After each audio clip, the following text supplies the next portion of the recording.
আসসালামু আলাইকুম ওয়া রাহমাতুল্লাহ। প্রিয় ষষ্ঠ শ্রেণীর শিক্ষার্থী, তার সাথে জড়িত অভিভাবক এবং তার সাথে জড়িত শিক্ষক সবাইকে জুনায়েদ টিউটোরিয়ালের পক্ষ থেকে শুভেচ্ছা। সাথে আছি আমি Mohammad Junaid Reza, founder of Junaid tutorial. আজকে আমি ইতিমধ্যেই একটি দুইটি করে ক্লাস নিতে নিতে আমি পৌঁছে গেছি ষষ্ঠ শ্রেণীর চতুর্থ অধ্যায়ের পঞ্চম ক্লাসে। ষষ্ঠ শ্রেণীর চতুর্থ অধ্যায়ের পঞ্চম ক্লাসে অধ্যায়টার নাম হচ্ছে উদ্ভিদের বাহ্যিক বৈশিষ্ট্য। উদ্ভিদের বহিরা যে বৈশিষ্ট্যগুলা, উদ্ভিদের বাইরের যে বৈশিষ্ট্য, এই বৈশিষ্ট্য নিয়ে যে অধ্যায়ে আলোচনা করা হয়েছে সেই অধ্যায়টার নাম হচ্ছে উদ্ভিদের বাহ্যিক বৈশিষ্ট্য।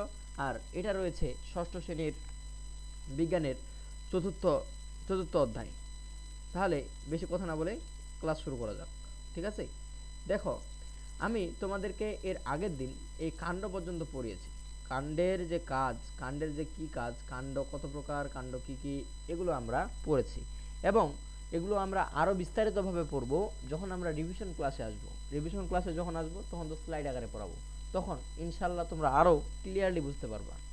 যাই হোক, দেখো আমি দেখো পার্ট 8, একটি পাতার বিভিন্ন অংশ। গাছ, তুমি যদি একটা গাছকে চিন্তা করো, গাছ কিন্তু কখনো পাতা ছাড়া হয় না, পাতা ছাড়া হয় না। যদিও পাতা ছাড়া কিছু গাছ আছে, পাতা ছাড়া কিছু গাছ আছে, নেই এমন না, আছে, কিন্তু পাতা ছাড়া গাছ কল্পনা করা যায় না। যদি তুমি একটা গাছকে দেখো, তোমরা যারা তোমাদের মধ্যে যারা মেয়ে আছো তারা অধিকাংশ সময় দেখবা মানে পাতাবাহারের একটা গাছ লাগাবো, এটা একটা ফুলের গাছের মতো কাজ করে, তাই না? এখন গাছকে তোমরা বেশি পছন্দ করো কারণ গাছের আকর্ষণীয় অনেক অংশ থাকে। এই আকর্ষণীয় অনেক অংশের মধ্যে একটা হচ্ছে কি গাছের পাতা, একটা অংশ হচ্ছে গাছের পাতা। এখন বলছে কাণ্ড বা তার শাখা প্রশাখার পর্ব থেকে পাশের দিকে উৎপন্ন চ্যাপ্টা অংশটি হলো পাতা। কাণ্ড, কাণ্ড তোমাদেরকে আমি দেখিয়েছি, তাই না? কাণ্ড তোমাদেরকে আমি দেখিয়েছি, তারপরেও তোমরা যারা কাণ্ড বোঝো না তাদের জন্য আমি এখানে একটু কাণ্ড আর্ট করি। কাণ্ড ঠিক দেখতে কেমন এটা তোমরা একটু এখানে দেখবা। কাণ্ড, মনে করো আমি একটা কাণ্ড আর্ট করবো, তাই না? এই যে একটা টান মারলাম, এর পাশাপাশি আরও একটা টান মারলাম, এই যে দুই দুই টান, এটা একটা মনে করো একটা গাছের একটা অংশ, গাছের একটা অংশ। এখানে নিচে আছে শেকড়, নিচে আছে শেকড়, নিচের অংশটা, নিচে অংশ শেকড় আছে। আর এই যে উপরের অংশ, কালারটা খালি একটু চেঞ্জ করে দিই তাহলে বেশি ভালো বুঝবা। এই যে উপরের অংশ, এখানে তোমার পাতা থেকে বিভিন্ন অংশ আছে, এখানে উপরের শীর্ষ মুকুল আছে, অমুক তমুক আরও অনেক অংশ আছে। এই যে মধ্যের যেই অংশটা, এই মধ্যের যে অংশটা, এই মধ্যের যে অংশটা, এই যে অংশটা, এই অংশটা, অর্থাৎ মধ্যের যে এই যে অংশটা, এই অংশটা হচ্ছে কাণ্ড। কি বলছে? কাণ্ড বা তার শাখা প্রশাখার পর্ব থেকে, এখান থেকে বের হবে, এখান থেকে বের হবে, মনে করো এই যে একটা শাখা, এই যে একটা শাখা, এই যে আরও একটা শাখা, এখান থেকে আবার ক্ষুদ্র ক্ষুদ্র, যদিও এখানে পাতার একটা মানে ট্রায়াঙ্গেল নাই, তারপর আমি মনে করো এটা একটা পাতা, তারপরে এটা একটা পাতা, তারপরে এদিকে মনে করো এখানে একটা পাতা, তারপরে এই যে এই যে শাখা, এই যে শাখা, এই যে শাখা প্রশাখা থেকে এই যে অংশগুলো বের হয়ে আসছে, এই যে শাখা প্রশাখা থেকে অংশগুলো বের হয়ে আসছে, এইগুলোর নাম, এই যে চ্যাপ্টা অংশটা, যদিও এই অংশটা চ্যাপ্টা না, এই যে চ্যাপ্টা অংশটা, যদিও এটা আমি ত্রিকোণাকার নয়, তারপরে তোমরা এটাকে একটু পাতা মনে করো। এই যে চ্যাপ্টা যে অংশটা, অর্থাৎ কাণ্ড থেকে শাখা প্রশাখার পর্বের পাশের দিকে, এই যে পর্বের পাশের দিকে এই যে চ্যাপ্টা অংশটা বের হয়ে আসছে, এই যে চ্যাপ্টা অংশটা, এই চ্যাপ্টা অংশের নাম হচ্ছে কি? পাতা। আশা করি সবাই বুঝতে পেরেছো, তাই না? তাহলে এই চ্যাপ্টা অংশের নাম কি? পাতা। এবার বলছে পাতা সাধারণত চ্যাপ্টা ও সবুজ বর্ণের হয়।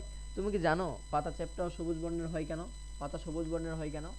আমরা যখন দ্বিতীয় অধ্যায় পড়েছি তখন আমরা কোষের ভিতরে প্লাস্টিড নামক, উদ্ভিদ কোষের ভিতরে প্লাস্টিড নামক একটা অঙ্গাণুর নাম আমরা জেনেছি। এই যে প্লাস্টিড নামক একটা অঙ্গাণু আছে, এই যে প্লাস্টিড নামক একটা অঙ্গাণুর যে একটা কাজ, এই অঙ্গাণুর কারণেই, এই প্লাস্টিড নামক অঙ্গাণুর কারণেই কি হয়? উদ্ভিদের পাতা সবুজ হয়। আর এই যে প্লাস্টিডের নাম, এটা হচ্ছে ক্লোরোপ্লাস্ট। আমরা জানি উদ্ভিদের প্লাস্টিড হচ্ছে 3 প্রকার: ক্লোরোপ্লাস্ট, ব্রোমোপ্লাস্ট, লিউকোপ্লাস্ট। তাহলে ক্লোরোপ্লাস্ট থাকার কারণে সবুজ বর্ণের পাতা হয়। এবার বলছে নিম্ন শ্রেণীর উদ্ভিদে পাতা থাকে না।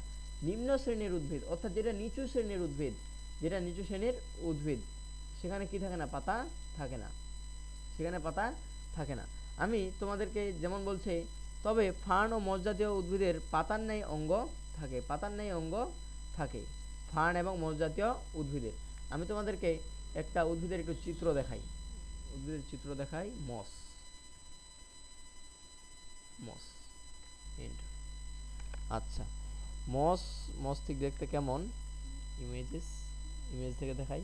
আহা কি আছে এসব।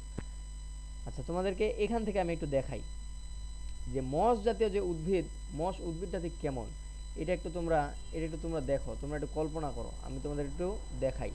এই যে মস জাতীয় উদ্ভিদ, মস হচ্ছে এই উদ্ভিদ, মস হচ্ছে এই উদ্ভিদটার নাম হচ্ছে মস। এই যে এগুলো দেখতে পাচ্ছ না, এই যে মস, এগুলাই হচ্ছে মস। এই মস কি করে জানো? এই মসের পাতার নেই অঙ্গ আছে, তবে এর কিন্তু পাতা নেই। পাতার নেই অঙ্গ আছে কিন্তু পাতা নেই। এই দেখো পাতার নেই অঙ্গ আছে কিন্তু পাতা নেই। এইগুলো হচ্ছে মস, এটা হচ্ছে মস। তাহলে তোমরা অবশ্যই মস গাছ দেখে নিলা। এবার তারপরে আসি, তারপরে আলোচনা কি বলছে দেখো। তারপরে বলছে মসের পাতা প্রকৃত পাতা নয়, অর্থাৎ মস গাছের যে আমরা পাতাগুলো দেখলাম, ইতিমধ্যে যে পাতাগুলো আমরা দেখলাম, এই পাতাগুলো কি প্রকৃত পাতা নয়। আদর্শ পাতায়, একটি আদর্শ পাতায় কি কি থাকে এটা এবার জানবো। আদর্শ পাতায় পত্রমূল, আদর্শ পাতায় কি থাকে? পত্রমূল থাকে, বৃন্ত থাকে ও ফলক, এই তিনটি অংশ থাকে। তাহলে একটা আদর্শ পাতার কয়টা অংশ? একটা আদর্শ পাতার অংশ হচ্ছে তিনটা। একটা আদর্শ পাতার অংশ হচ্ছে তিনটি, একটি আদর্শ পাতার অংশ হচ্ছে তিনটি। এই তিনটি হচ্ছে এই তিনটি, এই তিনটি। এই লাইনটা খুবই ইম্পর্টেন্ট, তাই না? এই লাইনটা খুবই ইম্পর্টেন্ট, এটা তোমরা দাগিয়ে রাখবা। তোমাদেরকে প্রশ্ন আসবে যে একটি আদর্শ পাতার কয়টি অংশ, তখন তোমাকে এই তিনটির মধ্যে এই যে পত্রমূল, বৃন্ত, ফলক, এই তিনটা অংশ আসবে। এই তিনটা অংশের মধ্যে একটা মনে করো বহিরা অংশ দিয়ে দিল, যে নিচের কোনটি পাতার অংশ নয়, এই তিনটা দিয়ে দিল, আর একটা বাইরে দিয়ে দিল, তখন সেই বহিরাটা হবে। ঠিক আছে, এগুলো একটু মনে রাখবা, এগুলো খুবই সোজা জিনিস। এগুলো সোজা জিনিস। আচ্ছা এবার দেখো, যেমন আম, জবা ইত্যাদি, আম, জবা ইত্যাদি, এগুলো কেন এখানে দিছে জানো? অর্থাৎ এগুলোর অংশ হচ্ছে তিনটা। এগুলোর পাতার যে একটা অংশ আছে, এই পাতার অংশ হচ্ছে তিনটা। একটা হচ্ছে কি? পত্রমূল, একটা হচ্ছে পত্রবৃন্ত, একটা হচ্ছে ফলক। এই তিনটা অংশ, তাই না? এই তিনটি অংশ নিয়েই কি গঠিত? পাতা গঠিত। এবার একটু আমরা এখানে দেখি পাতার বিভিন্ন অংশ নিয়ে আমরা এবার দেখব। একটি জবা পাতা নিয়ে পরীক্ষা করলেই এর তিনটি অংশ দেখা যায়। মনে করো একটা জবা পাতা নিয়ে আমরা পরীক্ষা করব, যেমন পত্র, মূল, বৃন্ত, বোটা। তুমি শুধু এগুলোর নামগুলো এখন মনে রাখো, আমি তোমাকে একটু পরেই বোঝাবো, টেনশন নেই। পত্রমূল, বৃন্ত, বোটা, পত্রফলক। এবার বলছে পত্রমূল। পাতার এই অংশটি কাণ্ড বা পাতার এই অংশটা কি? কাণ্ড বা শাখা প্রশাখার গায়ে যুক্ত থাকে। পাতার এই অংশটি কাণ্ড বা শাখা প্রশাখার গায়ে যুক্ত থাকে। কোনো কোনো উদ্ভিদের পত্রমূলের পাশ থেকে ছোট পত্র সদৃশ অংশ বের হয়, এগুলো উপপত্র। অর্থাৎ কোনো কোনো উদ্ভিদের পত্রমূলের পাশ থেকে যে পাতার মতো দেখতে জিনিস বের হয়, এগুলোকে কি বলা হয়? উপপত্র বলা হয়। মটর গাছের পত্রমূলে এরূপ উপপত্র দেখা যায়। তাহলে মটর গাছের পত্রমূলে কি দেখা যায়? এরূপ উপপত্র দেখা যায়। এবার দেখো বৃন্ত বা বোটা, আচ্ছা তার আগে আমি তোমাদেরকে এই পত্রমূলটা ক্লিয়ার করে দিই। পত্রমূলটা ক্লিয়ার করে দিই। এই জন্য আমাদের এই চিত্রটা লাগবে, এই চিত্রটা আমাদের একটু লাগবে। দেখো, একটু দেখো, এই যে অংশটা, অর্থাৎ গাছের এই যে অংশটা তুমি দেখতে পাচ্ছ, এই যে অ্যারো মার্ক দিয়ে আমি দিলাম, এই অংশটা হচ্ছে কি? পত্রমূল। এই অংশটা হচ্ছে পত্রমূল।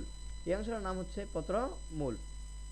এবং এই পত্রমূলের সাপেক্ষে যে কিছু ক্ষুদ্র ক্ষুদ্র অংশ বের হয়, এই যে ক্ষুদ্র ক্ষুদ্র অংশ, এটার নাম হচ্ছে কি? উপপত্র। ঠিক আছে, তাহলে পত্রমূল বোঝা শেষ। ঠিক আছে, এখন এটা কোথা থেকে বের হয়েছে? এটা এই যে শাখা, এটা বের হয়েছে শাখা, এই যে শাখা প্রশাখার গা থেকে এটা বের হয়ে গেছে। ঠিক আছে, এবার আসে বৃন্ত বা বোটা। পাতার দণ্ডাকার অংশটি হলো বৃন্ত বা বোটা। পাতার যে দণ্ডাকার অংশটা আছে, এটাই হলো বৃন্ত বা বোটা। বৃন্ত বা বোটা বৃন্ত বা বোটার পত্রমূল ও ফলকে যুক্ত থাকে পত্রমূল ও ফলকে যুক্ত থাকে। শাখা না শাপলা পদ্ম ইত্যাদি উদ্ভিদের বৃন্ত খুব লম্বা হয়। অর্থাৎ শাপলা, তুমি যদি শাপলা এই শাপলা ফুল দেখো, এটা দেখবা কেমন জানো, এটা মাটি থেকে না পানির অনেক গভীর পর্যন্ত এই বৃন্তটা লম্বা হয়। এটার নামই হচ্ছে কি জানো, বৃন্ত। এটার নামই হচ্ছে বৃন্ত। আবার শিয়াল কাটা গাছের পাতার কোনো বোটা থাকে না। সমস্যা কি, ইন্টারনেটের যুগ, তোমাদেরকে এক্ষুনি আমি দেখে দিচ্ছি, নো টেনশন। কি বললো, শিয়াল কাটা, শিয়াল কাটা না,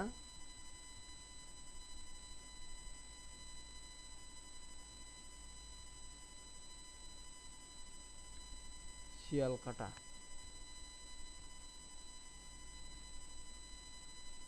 কাটা গাছ, তাই না, গাছ, শিয়াল কাটা গাছ। এই তোমরা কেউ মাইন্ড করো না, হ্যাঁ। শিয়াল কাটা গাছটা আমি তোমাদের একটু দেখাই। আচ্ছা, এটা বাদ দিই, এই যে এটা দেখো, দেখো শিয়াল কাটা। দাঁড়াও আমি ফুল স্ক্রিন করি।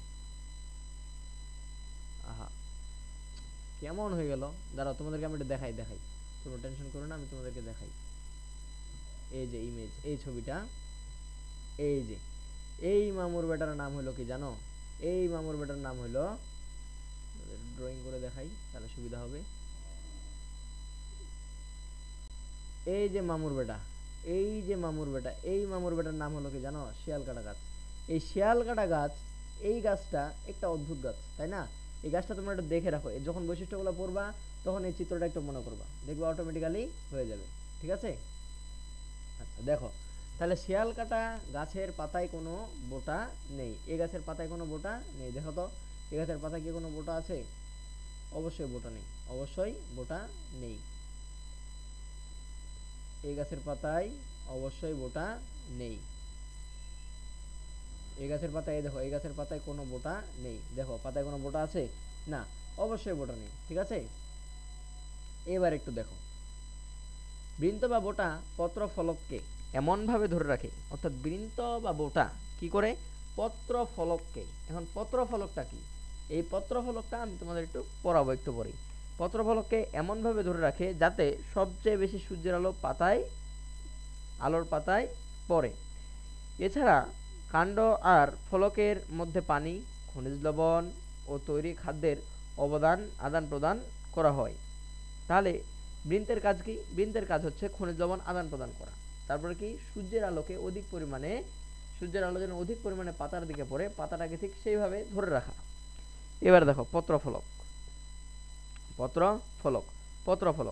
পত্রবৃন্তের উপরে চ্যাপ্টা সবুজ অংশটি পত্রফলক। পত্রবৃন্তের উপরে চ্যাপ্টা ও সবুজ যে অংশটা পত্রবৃন্তের উপরে চ্যাপ্টা ও সবুজ অংশটি হলো কি, পত্রফলক। এবার বলছে, বৃন্ত শীর্ষ হতে যে মোটা শিরাটি ফলকের অন্য প্রান্ত পর্যন্ত বিস্তৃত, সেটাই মধ্যশিরা। অর্থাৎ বৃন্ত শীর্ষ হতে মোটা শিরাটি, দেখাই, বৃন্ত শীর্ষ হতে মোটা শিরাটি এক প্রান্ত হতে অপর প্রান্ত পর্যন্ত বিস্তৃত, এর মধ্যের যে অংশ এটাই হচ্ছে মধ্যশিরা। এই মধ্যশিরা থেকে শিরা উপশিরা উৎপন্ন হয়। এই মধ্যশিরা থেকে, অর্থাৎ এই যে মধ্যের যে শিরা, এখান থেকে দেখো শিরা উপশিরা বের হয়ে গেছে। এবার বলছে, ফলকের কিনারাকে পত্র কিনারা বলে। অর্থাৎ এই যে বাইরের যে অংশগুলা, এগুলো হচ্ছে পত্র কিনারা। এটা একটু মনে রাখবা, তাই না, এগুলো সোজা জিনিস। এবার দেখো পাতার সাধারণ কাজ। পাতার কাজ কি, খাদ্য তৈরি করা পাতার প্রধান কাজ। সালোক সংশ্লেষণ প্রক্রিয়ায় এরা খাদ্য প্রস্তুত করে। অর্থাৎ কি করা, খাদ্য তৈরি করা পাতার প্রধান কাজ। সালোক সংশ্লেষণ প্রক্রিয়ায় এরা কি করে, খাদ্য তৈরি করে, উদ্ভিদের জন্য খাদ্য তৈরি করে। এবার বলছে, গ্যাসের আদান প্রদান করা একটি গুরুত্বপূর্ণ কাজ। অর্থাৎ গ্যাসীয় বিনিময় করে, যেমন অক্সিজেনকে বের করে দেয়, কার্বন ডাই অক্সাইডকে গ্রহণ করে, এগুলোই। এবার দেখো বলছে, উদ্ভিদ প্রয়োজনের তুলনায় অধিক পানি গ্রহণ করে থাকে। উদ্ভিদ কি করে, প্রয়োজনের তুলনায়, যতটুকু প্রয়োজন তার তুলনায় অতিরিক্ত পরিমাণে পানি গ্রহণ করে। এই অতিরিক্ত পানি পাতার সাহায্যে বাষ্প আকারে বাইরে বেরিয়ে যায়। উদ্ভিদ যদি 100% পানি গ্রহণ করে তার মধ্যে তার 1% কাজে আসে, বাকি 99% কাজে আসে না। তো যাই হোক, এই ছিল আমাদের আজকের আয়োজন। তো দেখা হচ্ছে পরবর্তী আয়োজনে। ততক্ষণ ভালো থেকো, সুস্থ থেকো। আসসালামু আলাইকুম ওয়া রাহমাতুল্লাহ।